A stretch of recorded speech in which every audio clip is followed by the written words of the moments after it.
Spartan Blades has a new model for us for the first time in a while, but it might not be made in America.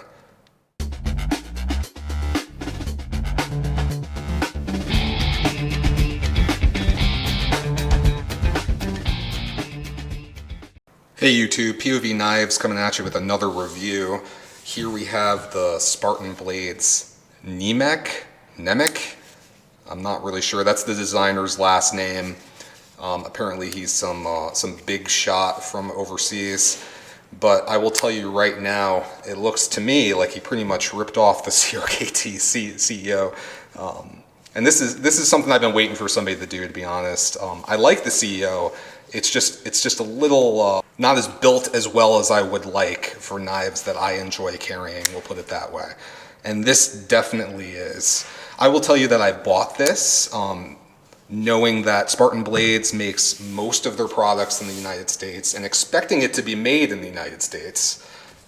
But it looks like it's probably not, and they're a little sus with that on their website. So originally, the site that I bought it from had listed USA made. I think they have since changed that. And looking on Spartan Blades website, every single knife that they have, they really come out and say if it's part of their bronze line, they'll call out the fact that it's made in Taiwan. But here, they only say it's a bronze line knife. And word on the street is that it is made in Taiwan. You know, I would say at the price, that's not that important to me. I really like the knife, spoiler alert. I do like it. It's exactly what I wanted. It's a classy, well-made CRKT CEO. But, you know, it was kind of a bummer thinking it was made in the US and having it not be. But that is what it is. So let's talk about what I like. I like the design. It's that really similar to a CEO that we're used to. This is a CEO that got a promotion and is better dressed. So this is the titanium model. If you take a look at that milling, they did a really good job. I mean, this is on par with milling from some of the semi-custom makers that you'll see. And it's hard to show. One of the nice little deets that they did here on the titanium is you can see that milling stops on that side, but on the side that frames the knife, it's got like this candy cane thing going on. Makes the liner lock look good, I think. The knife is very well balanced. The clip, wire clips I love, slip in and out. It doesn't take away from the symmetry of the knife. You expect the symmetry to be taken away from the flipper, but the flipper's not too bad. And I think it's just a really good look, especially when you go down the barrel like that.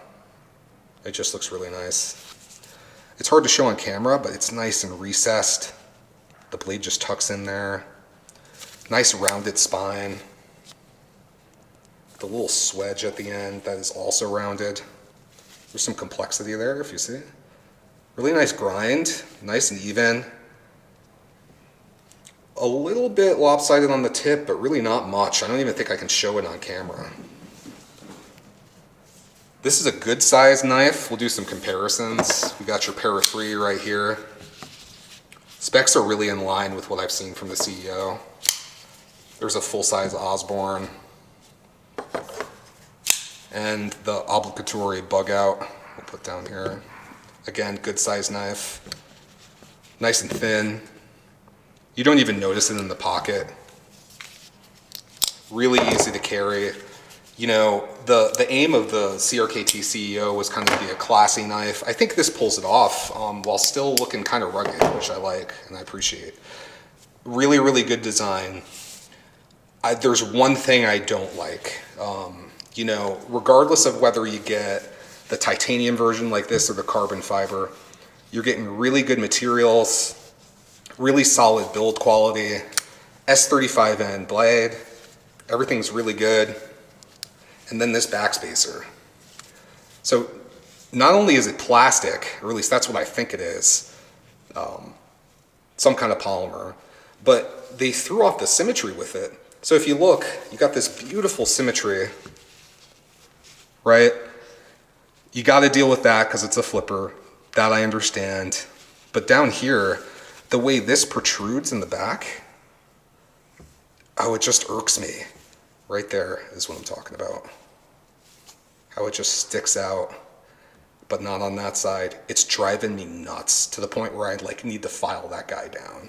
This I don't mind. I don't mind the protrusion down here. Again, symmetry of design, but that protuberance. I will say I know why they did it. When you flip this thing, it's so thin that you're gonna tuck it into the heel of your hand there. And they wanted that to be comfortable. They didn't want that tip to come out and bite you. So I get why they did it.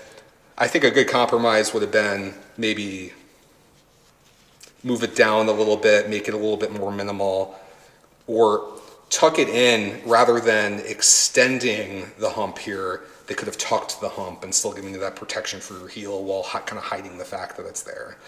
Or, you know, you could just not do a lanyard hole. I know that everybody needs to do a lanyard hole. They're all playing to the lanyard crowd, but some of us like me, they don't put lanyards in their knives. So maybe that's why I'm a little bitter. Action-wise is really good. So if you guys watch some of my other videos, drop shut knives are nice, but I like smooth. I almost like it to be like a drop shut washer knife, and that's really what you're getting here. I like that action. I know some of you may not, but even when you just do the roll close, it is just so nice. Everything on this knife is perfect, except for the backspacer. I'm really hoping somebody does something aftermarket, or maybe I'll file it down, or I'll just go ahead and take it out and put my own spacer in there or something. But overall, it's a knife that I'm happy with. Uncle Sam's not happy because it wasn't made in the States, but I guess it is what it is. You know, Taiwan makers, they make really nice knives. They do really good. I know Spyderco makes some of their stuff there, and the factories are really nice at what they do. But take-home message, this is a model that just came out. I think it's going to be a sleeper. I think people are going to really like it. I know there's more people than me that were looking for a classier CEO, and now this is the only game in town. Don't get overcharged. Some of the places online are charging $300 for this knife. And I honestly think that's because they think it's made in the US, because some of the sites still say that it's made in the US. But I got mine on Plaza Cutlery, and I paid, I believe, $210. DLT has since dropped their prices down to $220. So I think people are starting to realize, like, hey, we're charging USA made prices for a knife that's actually not USA made.